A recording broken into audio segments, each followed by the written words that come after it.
close in front of me. It didn't see me though. And there's rubs everywhere in here. I shot my buck the other week right there. I got a 2x5. I'll post it after this.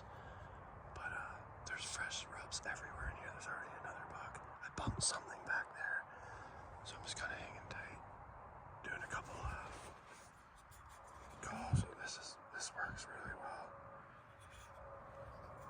But yeah, there's something over there. So hopefully I can get that deer to come out. You're allowed shooting does here too, so if I see one of those, definitely will be filling that tag.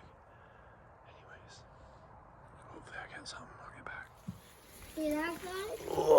Guys, shot deer fell. That's a pretty nice one, eh, buddy? Yeah, I like it.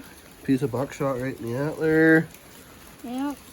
Really cool antlers. Yeah, we're going to cut them off and eat them. No time to cut them up. Yep.